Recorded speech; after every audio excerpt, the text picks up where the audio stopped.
Thank you all. Thank you all for coming. I want to welcome back Chief Surpass, Chief Parent. We have with us the commander of the 256th Infantry Brigade, Jacques Thibodeau, who has been charged by the governor and by the National Guard to oversee the over 1,000 members of the National Guard that are now deployed forward at the Convention Center in the city of New Orleans. Colonel Jerry Sneed, Sheriff Marlon Guzman, our U.S. Attorney Jim Letton is here on behalf of the Attorney General and the Department of Justice. Our United States Marshal Jenny May is here, and I thank her for that. Chief Elder with EMS is with us. Marcia St. Martin with the Sewage and Water Board. Charles Rice with Entergy. We have a number of council members with us as well, and I thank them for coming. As you can see from the pictures on your TV screen and from your personal experiences, Isaac is with us in a very significant way. We now have hurricane-force winds that are coming onto the shores of Louisiana. We expect that very soon those winds will be sustained at least 75 miles per hour, and it is expected that they will grow stronger. So we are beginning to see the impacts. We now have reports of downed trees, heavy rain, strong winds, and power outages throughout the city, which Charles Rice will address in more detail in a moment. This storm continues to move at a very slow pace, which of course is not good news, especially as we anticipate water events in the city of New Orleans. These conditions could potentially be with us through Thursday morning unless circumstances change. They could change for the better or they could change for the worst. We choose to be prepared for the worst. So now, as I said earlier today, and I want to reiterate to the people of New Orleans, that now is the time to hunker down. Now is the time to be really smart and to be really thoughtful about how we conduct ourselves. We have spent a long time preparing not only infrastructure in the city, but specifically preparing for this storm. And I think that the people of New Orleans, the metropolitan area, who are battle-tested, have done an excellent job. But at the end of the day, what really matters is execution. Execution of people's personal plans, how you conduct yourself, especially at this moment when the threat is the highest. And so, again, we're urging people to stay indoors for your own safety and the safety of others. Now, this is the third or fourth press conference where I've said that. But I just looked at WWL a moment ago, and there were a bunch of knuckleheads that were testing the temperature of the water on the lakefront just a moment ago, and we had Chief Parent and the police department go out there and remove them. This time we politely asked them to leave. Next time we will not do that. Let me stress again for you, when you make decisions like that, you not only put your life at risk, you put the life of first responders at risk, and that's not fair and it's not smart. So again, we're going to urge the people of the city of New Orleans to use common sense and to be thoughtful and to be wise. Once these winds get up to a certain level, it is not only dangerous for you to be outdoor, and I've outlined a number of different things that can kill you in a Category 1 storm, but again, it threatens our EMS personnel, and they need to be deployed in other areas. So flying debris is a real possibility. Flooded streets are expected, down power lines, or something that we have already seen. These are serious threats, as I have said many times, that can cause fatalities. And one of the things, as I said before, is the preservation of life. And so I want to ask everybody to redouble their efforts. I understand how difficult it is to stay indoors for long periods of time, but I think that it's very well advised at this point. The message of this press conference is to let you know that your city is secure. That we have the assets and the personnel in place to secure the city, number one, for safety reasons, number two, to protect you, and number three, to begin to prepare for search and rescue missions should it be called on to do so. We have over 2,900 law enforcement officials from the federal, state, and local levels that are at the disposal of the city of New Orleans.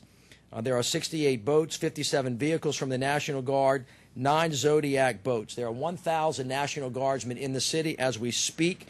They are on the ground. They are working with the New Orleans Police Department and with the New Orleans Fire Department and EMS, not only for safety but for search and rescue. They will also assist us with the assessment, and they will assist us in the recovery.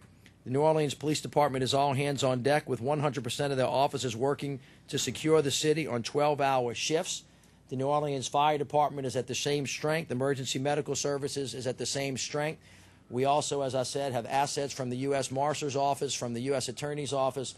We have also Wildlife and Fisheries from the state of Louisiana assisting us as well, and those assets are available on an as-needed basis as we do a very quick assessment of what the damages are going to be. So as I said, we're in the heart of this fight. We're in the hunker-down phase. We have begun to use this phase from a planning perspective to not only make sure the city is safe and secure, but to begin to prepare for the search and rescue possibilities. We are also using this opportunity to plan for assessment and recovery as well, because the next phase will be on us, hopefully sooner rather than later. As I have said many, many times, the lessons that we have learned from all of the storms where we had mistakes was that the work that we do is really driven by the work that the citizens do. The more the citizens take responsibility and care for themselves and make good decisions, the less work these folks have to do, and they can stay concentrated on the emergencies that are requested. We have plenty of resources to do what we're going to be called upon to do. I'd like to make a couple of just comments about some of the latest developments. As you know, we closed the Intracoastal Waterway Great Wall today. We also mentioned that the Orleans Avenue Canal was closed. All of the others have been closed. The 17th Street Canal gate was just closed as well. Lakeshore Drive and West End area in New Orleans are inaccessible, and people should not try to approach them. It's very dangerous, and it's going to get more so. The Highway 11 bridge over Lake Pontchartrain has been closed. Chef-Mentor Highway is now impassable. The Lakefront Airport is closed. Louis Armstrong International Airport is closed. The RTA bus service is down and not working. The American Political Science Association, which is the conference that was coming in this week, has canceled their convention. Again, just to reiterate, all pump stations are operable at 100%. We are capable of pumping 1 inch of rain in the first hour and a half and an inch in the following hours. And so, again, we expect a heavy amount of rain, and we're expecting water. We already have outages from electricity. And so the dangers that come from that are fairly common and things that can be avoided. I'm going to ask Chief Parent to speak particularly about the fire vulnerabilities because electricity is out and make some comments about safety. Also, the Coast Guard just advised us that the river has been completely closed. And so, as you can see, the effects that we thought would come from a major storm are in fact taking place. And again, to reiterate to the public, it's a very serious matter. And if we follow very carefully and we are safe, we ought to be able to protect life and we ought to be able to protect property, and it will give us an opportunity to have our life return to normal as soon as possible. We are in the process of planning the next phases of this, but the ladies and gentlemen standing behind me are the individuals that are responsible for not only securing the city, but also for search and rescue missions and assessment. So I'd like them to come up and to give a little talk about the work that they are doing, and then be able to answer questions after they finish that. If I could just call up Chief Surpass. Well, thank you, Mr. Mayor. The New Orleans Police Department is on task and ready. Our department is split into 2 12-hour shifts with every single person who can work, is working, and is in uniform. The rule of the day is common sense, common courtesy, common safety. We have seen incredible signs of people heeding the warnings of staying in. We continue to see that. Now as we move into the night and the weather gets worse, we want to remind you, for us to help you, for us to help protect your property, for us to help protect your life, stay inside, let us do our job. The officers are on task and they're ready. We want to remind people again, 911 for life-threatening emergencies, 311 to report outages of power, down power lines, down tree limbs, etc. But please reserve the 911 system for life-threatening emergencies. Our officers will be in the field all night. Their lights will be on their vehicles. We're working very closely with the Louisiana National Guard, who has several hundred troops on the ground with our officers deployed throughout the city to ensure we maintain order during this time. Remember, stay in, let us help you by you staying inside, and we can do our job and we can do it well. Thank you. Chief Parent. Thank you, Mr. Mayor. New Orleans Fire Department is fully ready and prepared to respond throughout this incident as long as safely possible. We have 29 engines in service, 10 ladder trucks, 2 technical rescue squads, and a hazmat unit. We also have our USAR team, Louisiana Task Force 1, available in the city right now. We've also contacted the State Fire Marshal. We can bring in Louisiana Task Force 2 out of Baton Rouge and Task Force 3 out of Shreveport. We're taking this very seriously, and we are going to remain vigilant. This is going to be a long duration, so when people do lose their power, please use the common sense safety measures that's out there. If they're going to use candles, make sure it's on a steady surface. It's not near any windows or curtains that can be compromised. Also, if you're going to use a generator, make sure it's well ventilated. Carbon monoxide can kill. Plug your appliances directly into the generator. Do not use extension cords. This is a long duration storm. We want people to stay vigilant and keep up the good work. Now I want to introduce Commander Jacques Thibodeau, who's with the 256. This is the Louisiana Infantry Brigade that was forward in Iraq during Katrina. Although Commander Thibodeau was here, he was both at the Convention Center and he was at the Superdome. We have one of the most experienced National Guardmen helping direct the efforts of the National Guard on behalf of General Curtis and Governor Jindal, and is commanding 1,000 men and National Guardsmen that are at the Convention Center and working with Chief Surpass and with Chief Parent and EMS. Commander Thibodeau, thank you. Thank you, Mr. Mayor. The Louisiana National Guard is here as a supporting agency. We've been here before. We were here during Katrina. We were here during Gustav and Ike, and we're here again. We have a long-standing relationship with the city of New Orleans. We have 1,000 National Guardsmen that are pre-staged here, with 50 of our high water assets and 9 of our Zodiac boats. We also have the capability, at the direction of the governor and General Curtis, to surge for search and rescue immediately after the storm with aviation assets, additional high water assets, and boats. We're here embedded with the New Orleans Police Department, pre-stage. We're here with the New Orleans Fire Department, and we're also prepared to support Louisiana Wildlife and Fisheries as we move forward on search and rescue. That's our biggest priority, is public safety and saving lives, supporting the mayor and the city of New Orleans. Most of us are from here, and we have a lot of experience here, and we're in here for the long term. Great, Commander. Thank you very much. Colonel Jerry Sneed. The city's Emergency Operations Center continues to operate, coordinating the efforts for the city. The departments within the city continue to work well, trying to determine what the next problem may arise, and everybody's doing their job admirably. As soon as these winds subside, we'll go into the next phase, where we send teams out to do assessments, possibly do search and rescue, and then assessments as to what went wrong, where we are, and what assets we need to send out to correct things. So that's the next phase we're preparing for, and everybody's doing what they're supposed to. Great. Thank you, Colonel. Sheriff Guzman. Thank you, Mayor. Just letting everybody know that we're fully staffed at Orleans Parish Prison. Our morning shift came in a little bit early. Everything's buttoned down, and we're in good shape. Thank you very much. U.S. Attorney Jim Letton on behalf of the Department of Justice. Jim, thank you. Excuse me. Thank you, Mr. Mayor. You know, all year long, we talk about, we work towards, and we live our federal, state, and local partnerships. And I think nowhere, at no time, are those partnerships more essential than they are right now. They have to be seamless, and I believe that they are. I think that certainly the mayor and the leaders that you see here today, and the men and women who represent these organizations, are fully integrated and are doing a tremendous job to ensure absolute public safety, absolute rule of law without any interruption whatsoever, and civil liberties as well. These are tremendous professionals. I will tell you that certainly the President, our Attorney General, the Department of Justice is completely committed to supporting this effort now and after the storm, come what may.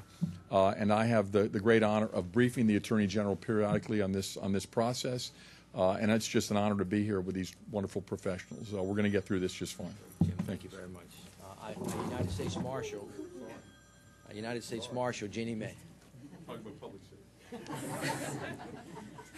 Thank you, Mr. Mayor. You're up. Our role here is to protect federal assets, and we're also here to support our community and our partners in any way that we can. We appreciate your support. Great, thank you very much. Emergency Medical Services, Chief Elder is going to give us an update. We're then going to hear from Charles Rice with Entergy and Marcia St. Martin from the Sewage and Water Board. Thank you. New Orleans EMS remains fully staffed. We have over 180 EMTs and paramedics here in the city now, including our local and state assets. We have close to 60 emergency medical vehicles and ambulances. We'll be available to respond as long as we can safely do so. We continue to respond right now during the weather. We just ask that you follow the mayor's advice. Hunker down, remain sheltered, and above all, be safe. All right, thank you very much. Charles, you want to tell us about? Thank you, Mr. Mayor. Right now, there are about 69,000 people without power across the state. About 31,000 of those are in New Orleans, 20,000 in Jefferson, 5,000 in Plaquemine, 4,000 in St. Bernard, about 500 in St. John, and 5,000 in Lafourche. Our crews continued to work till about 5:30 today. It's now unsafe for them to continue working. Those customers that we can automatically switch over to an alternative feed and still put them in service, we're going to do that. But for some of you, it's very unfortunate, but at this particular time, some of you may be out of power for the duration of the storm.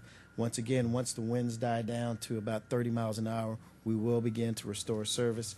Our crews are positioned. We've even brought in some outside assets and located them here in New Orleans, so we're ready to move as soon as the weather allows. Great. Marcia, would you give us an update, please? Thank you. There's nearly 300 professional men and women of the Sewage and Water Board, scientists, engineers, electricians, chemists, biologists, plant operators on duty to serve the city of New Orleans. The drainage system is at full capacity, the wastewater system's at full capacity, and the drinking water system is at full capacity. We're currently operating on self-generated power and generators, and we feel confident that we will continue to deliver superior quality drinking water and wastewater services and drainage services to the citizens of this area. Thank you. All the pumps are working. Yes. Thank you very much. I think that is all of our speakers. I just want to make a couple of other comments, and then we'll be happy to open it up to questions. Just to summarize, there is an army of individuals working right now to protect the health and safety of the people of New Orleans, and they have been working around the clock and will continue to do so until we are back to normal. As has been stated today, we have over 2,900 specifically law enforcement personnel from the federal, state, and local government forward. That is on the ground in the city of New Orleans as we speak, protecting and securing the city, prepared to engage in aggressive search and rescue as it is needed. We are also using this time tonight to begin to prepare for the assessment and to the recovery as well, so that we can move into the next phase very seamlessly and be prepared to be on point should that occur. Again, this is the time when the storm is the most dangerous, not only because it's its strongest, but because it's harder at this point in time for emergency personnel to get to you in the event there's a catastrophic event. So again, we're asking the public to be very vigilant tonight, to be very careful, to be very thoughtful. If there is an emergency of life and or safety, please call 911, and we will handle that in the appropriate way. So with that, I want to thank all of the men and women who continue to be with us around the clock. Thank you for your commitment and for your service to the people of Louisiana and to the people of America. Thank you so much, and we'll be happy to try to answer a couple questions if we can. Sabrina, yes, Sabrina. Sure. Mayor, are you hoping that this army of law enforcement personnel will serve as a deterrent and we won't see the kind of moving problems we saw 7 years ago? Well, absolutely. First of all, there are 2,900 law enforcement, as I say, leaning forward, securing the city. The National Guard are embedded with Chief Surpass and his team. They are out and very visible in the city. I have no doubt that the citizens of New Orleans will follow the rule of law and that it will be established, and we feel very comfortable that they can secure the city in that way. And I believe the people of New Orleans will set a very good example for themselves and for the people of America. Claire? On a similar note, could we get an updated crime report if there have been any instances of looting and if there's any discussion about curfew? Yeah, well, I'll let the chief speak to the issue of crime reports, and then I'll address the issue of the curfew. I'm unaware of no looting reports. We did have a burglary in progress in New Orleans East, which the police made an apprehension within a block from the scene. Right now, our call demand is pretty low because people are heeding the warnings of staying inside, and that gives us a chance for a lot of visibility. And that's what we're going to continue to do. Have there been any records of There was one shooting today. Right, okay. Yeah, so the burglary, there's absolutely no evidence of any looting or attempts thereof. The issue of curfews was suggested. They said some other parishes had engaged in them. I had the opportunity to speak extensively to Chief Surpass about this and to all the law enforcement personnel that are standing behind us. And based on their advice and counsel, and I wholeheartedly agree with it, with 2,900 law enforcement personnel on the street, we feel very comfortable that the city is safe and secure and that the rule of law is something that is going to be followed by the people of New Orleans. We should assume that that is going to be the case. I believe it to be the case, and I believe that the people of America are going to see a great example of that in the next couple of days. Should circumstances change, we will do what's necessary to secure the city, but I feel very comfortable that the city is secure at this time, and as a consequence will not order a curfew, subject to changing conditions on the ground. Can we expect any more street closures or highway closures? Yes, bridge closures? yes, and yes. Any idea where they'll be? Well, when I figure out where the rain goes and how hard the water gets, that's going to dictate what it is. And forgive me for being cute about it, but as you know, one of the real challenges for this particular storm, and every one of them is different, is that it's only traveling at 8 miles an hour. These things usually travel at 12, 14, 20 miles an hour, move in, move out. But Ike is overstaying its welcome. It wasn't invited to begin with. But it's Isaac, and it's, thank you. And it's going to hold. If that happens, and as Marcia alluded to about the capacity of our pumping situation, we're going to expect standing water. And generally, when that occurs, you'll see some street closings as well. But we won't know that until that happens, and we will try to announce that as well. As I said, on ready.nola.gov, there's a list of streets that commonly have serious problems whenever there's a heavy rain. And so, again, if people would go to that to look at it, be very careful. But in the next 24 to 36 hours shouldn't be much of a problem because we're asking people to stay off of the roads. And we will reiterate once again, nobody up here looks kindly to people driving down the street with water on the street causing a wake that goes in people's businesses or homes. That is an offense that will be subject to arrest. So please do not do that. Anybody else? Yes. From what you know now about the storm versus what you knew this morning, what are your concerns weather-wise? Is it concentrated? Is it? Well,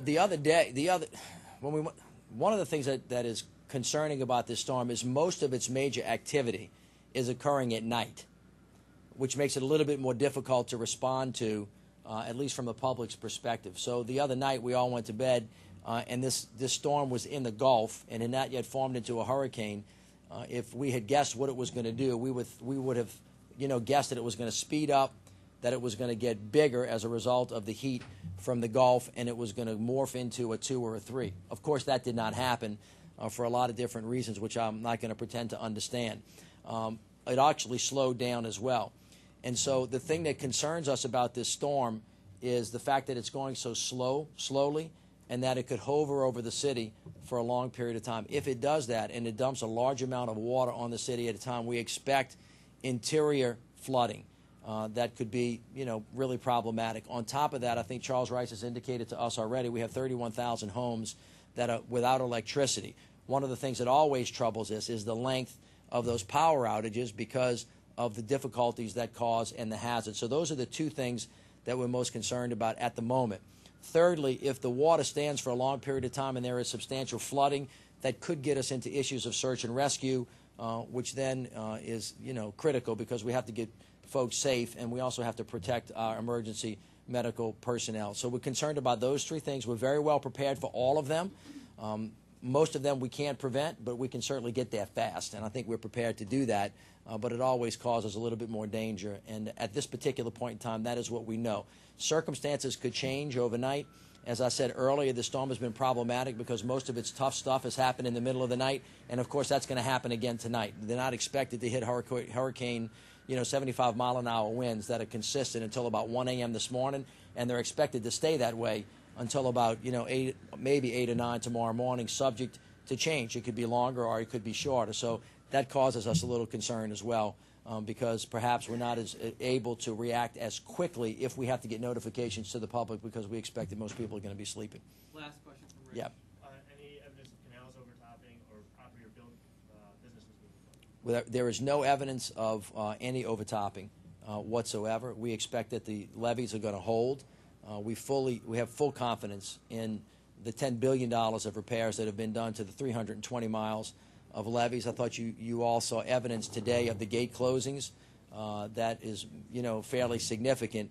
So we do not think that this is going to be a quote-unquote Katrina-type event where a levee breaches. We're fairly sure that that is not going to happen, knock on wood. However, that does not mean that there's not going to be significant flooding from the rainfall episodes that I just spoke of, but we're prepared to respond to that. The people of New Orleans are fairly sophisticated around this particular issue because some of us live in neighborhoods that are what we call part of a bowl that has been there for a long time and have been cleaning out from storms since we've been baby boys and or girls. But it doesn't make it any easier. It's very hard, it's very complicated, and it's very painful. So our hearts and prayers will continue to be with the citizens of New Orleans. This team stands ready to be on point, to continue to be on point, to lean forward, and to do everything in our power to protect the life and the property